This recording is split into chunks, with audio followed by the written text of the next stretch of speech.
समारोह में सीएम भूपेश बघेल संबोधित कर रहे हैं। ये हमारा सौभाग्य है कि हमारे राज्यपाल महोदया स्वयं शिक्षिका रही हैं।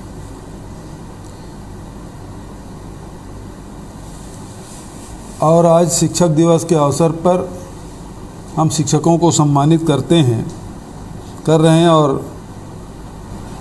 और राज्यपाल के स्वयं के शिक्षक होने से ये कार्यक्रम की गरिमा और बढ़ जाती है।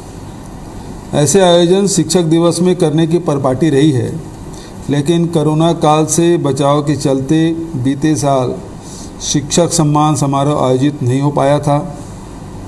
अभी प्रदेश कोरोना से लगभग मुक्त है और आने वाले आगामी शिक्षक दिवस आने में अभी वक्त है। अतः इस बीच अपनी परंपरा परिपाटी को बनाए रखने के लिए यह आयोजन किया गया। मैं माननीय राज्यपाल जी सहित पूरे प्रदेश के शिक्षिकाओं को इसके लिए बधाई देता हूं। आज 48 चयनित शिक्षिकाओं का सम्मान राज्य के सर्वाधिक सम्मानित और महत्वपूर्ण स्थान पर होना यह भी इंगित करता है कि हम शिक्षक समुदाय को हमेशा उच्च स्थान देना चाहते हैं।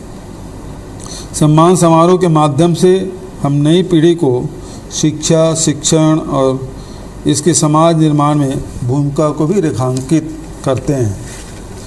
हमारे गढ़बो नवा छत्तीसगढ़ के ध्येय में अपनी परंपरा और शिक्षा का सर्वोच्च स्थान है। आज हम राज्य के यशस्वी शिक्षिकाओं के सम्मान हेतु उपस्थित हुए हैं, क्योंकि लोगों को शिक्षित करना सबसे बड़ा काम है। अध्यापन का पेशा अनादिकाल से मौजूद है। पुराने समय में शिक्षण के गुरुकुल प्रथा थी, जहाँ छात्र जंगल में ऋषियों के साथ रहने के लिए अपने घर छोड़ देते थे। उन्होंने कई वर्ष तक छात्रों को शिक्षित किया, जो कई वर्षों के प्रशिक्षण के बाद अपने घर लौट आते थे। इन ऋषियों को छात्रों और उनके माता पिता द्वारा पूजा जाता था, जैसे कि भगवान की पूजा करते थे। तब से एक शिक्षक को भगवान के समान माना जाता है। वही भावना हमारी माटी में, जनमानस में बनी रहे। शिक्षा लोक कल्याण का सबसे बड़ा माध्यम बने, यह हमारा प्रयास। शिक्षण प्रणाली को लगातार संशोधित किया गया और आज हम बड़ी संख्या में देश भर में चल रहे शिक्षण संस्थानों को देखते हैं। शिक्षण आशावाद का सबसे बड़ा कार्य है। एक ऐसा पेशा है जो अन्य सभी व्यवसायों को बनाता है। Doctor Radhakrishnan, doctor APJ Abdul Kalam जैसे महान शिक्षक हम सभी के लिए एक प्रेरणा हैं। 5 सितंबर को भारत के दूसरे राष्ट्रपति डॉक्टर सर्वपल्ली राधाकृष्णन की जयंती 1962 के बाद से पूरे देश में एक शिक्षक दिवस के रूप में मनाया जाता है, जो कि एक दार्शनिक और शिक्षाविद थे। जब वह भारत के राष्ट्रपति बने तो उनके कुछ छात्रों ने उनसे 5 सितंबर को अपना जन्मदिन मनाने का अनुरोध किया। इस पर उन्होंने उन्हें शिक्षक दिवस के रूप में दिन मनाने के लिए कहा, न कि जन्मदिन के रूप में।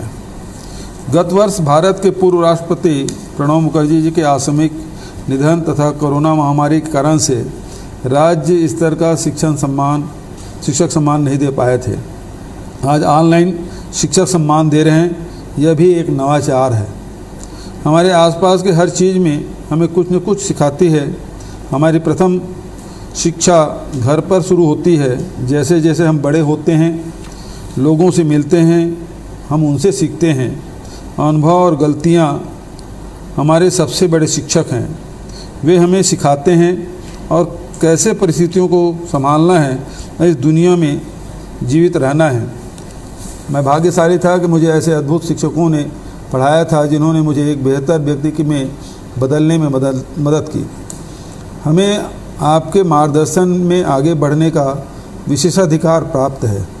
महान शिक्षक भारत रत्न डॉक्टर राधाकृष्णन जी का मानना था कि शिक्षक वह नहीं जो छात्र के दिमाग में तथ्यों को जबरन ठूसे, बल्कि वास्तविक शिक्षक तो वह है जो उसे आने वाले कल की चुनौतियों के लिए तैयार करे।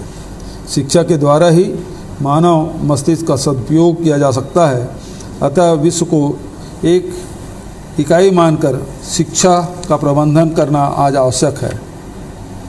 मैं इस अवसर पर सभी शिक्षकों को बधाई देते हुए भारत के वर्तमान शिक्षा पद्धति, विविध विषयों और प्रौद्योगिकियों के बारे में हमारे ज्ञान के विस्तार को बढ़ाती है। यह हमें हमारी संस्कृति और नैतिकता के बारे में जानने में मदद करती है। यह हमारे मस्तिष्क के विकास में सहायता प्रदान करती है और हमें शालीन बनाने में मदद करती है। मैं कोरोना महामारी के इस विषम काल में भी शिक्षा के बागडोर थामे रखने के लिए शिक्षक साथियों का आभार व्यक्त करता हूं। उन्होंने फ्रंट लाइन वॉरियर का भी काम किया।